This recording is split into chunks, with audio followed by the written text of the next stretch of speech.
watching from a happy place. So I want to let you guys know it is Thursday, right?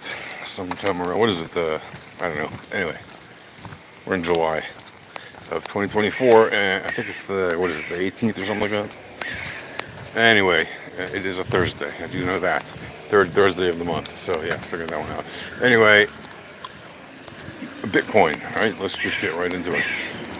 Bitcoin today, in case you haven't looked at your daily volatility reads, is basically set to move. But what direction, you might ask? Well, let's go over the information first. If you look at the alpha volatility radar reads for the daily candles, you'll see that today the volatility reads across the short, middle, and long lengths that I typically use are looking up and flat. So far, it's had a pretty decent day, at least the last I looked at the charts. It was up a little bit. It had gone up 1.75%, come back down a little bit, and then gone up and down a few more times, but essentially it's been holding tight, testing from below the central daily range to just a little bit above it, and then back down after bouncing around the upper half of it for some time. And the central daily range of the VRE is less than 1% or so. It's around, I think, 0.89%, something like that. So it's under 1%, so it's relatively tight, which means it probably will be a trending day. And if you look at the 15-minute time frame, for example, you can see there already were some small, relatively modest trending moves. Obviously, far more trending moves on lower time frames, as you'll usually see. It doesn't matter whether the day is ranging or trending in that sense. You know, you'll typically always see trending moves and random walks on super low time frames, but you know, anything 15-minute or higher, ranging day, typically you might see fewer trending moves. You can still see trending moves, but you'll typically see less of them. And even if you do see them, the action will typically stay within a range, as we saw just a few days ago when we put out on our live stream the video with the thumbnail with the caption that said ranging. It was a couple days ago, and obviously that was highly precise because, well, it ranged perfectly, right? And if you look at, yesterday we said it was a good area to take profits as well, and it certainly was, because it was, generally speaking, a day that had a slight trending move to the downside, and it did. And today is looking like another day of in general, a trending day.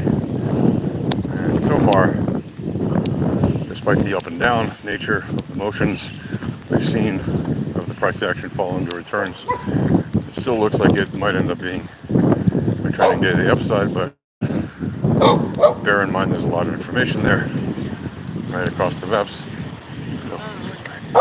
And so it could very well be.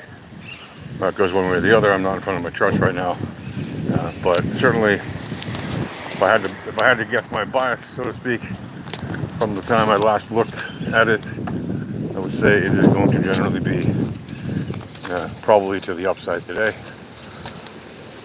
But again, that's a probability.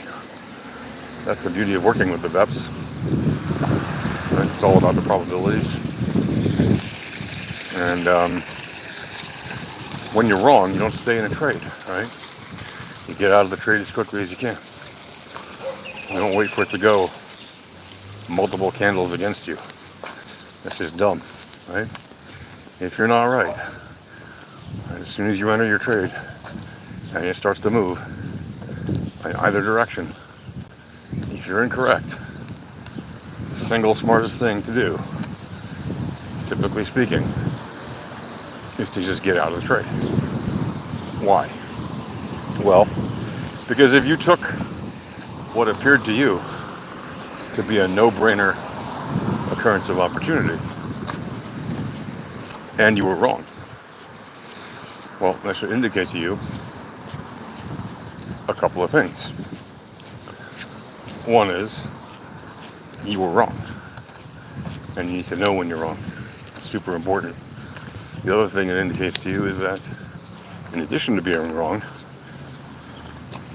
you may be wrong about where it's going next because of your incorrect calculation on the entry. Therefore, the best probable thing you can do is to get out, rip the Band-Aid off, recalculate, and reanalyze the situation, and look again for the next best occurrence of opportunity so that you don't get stuck in another bad trade. Right? You want to always wait to make sure that your occurrence of opportunity is quite literally a no-brainer, because that is what will make it easier for you to actually realize gains consistently. Because if you don't realize gains consistently, well, then it's going to be very difficult to be a consistently profitable trader, isn't it? And yes, you can technically be a profitable trader if you lose the majority of your trades, but you manage your risk very well. But here's the thing. Most people do not manage their risk very well. Right? They over-leverage their positions. They do foolish things. Right? They take trades that they literally can't afford to lose. And that if they do lose it, it hurts them. And when the trade goes the wrong way, it hurts them, whether they can liquidate it or not. Right? The trades will be over-leveraged, so the trades will be bigger than if they'd taken no leverage on the trade. Right? Because you can't really reduce your leverage on an existing position. What you can do, obviously, is to increase the position size without leverage, and so the portion that was with leverage will be somewhat negated by the additional position size that has no leverage, which will technically, in a way, reduce your leverage, but it puts you in a bigger position. So, again, that's not a position you want to be trading in terms of size. That's why it's best to manage your risk accordingly from the start and never over leverage, or use it at all if you don't need to. Anyway, so yeah, look for a trending day, and that's what's happening. And that's it for now. Happy trading.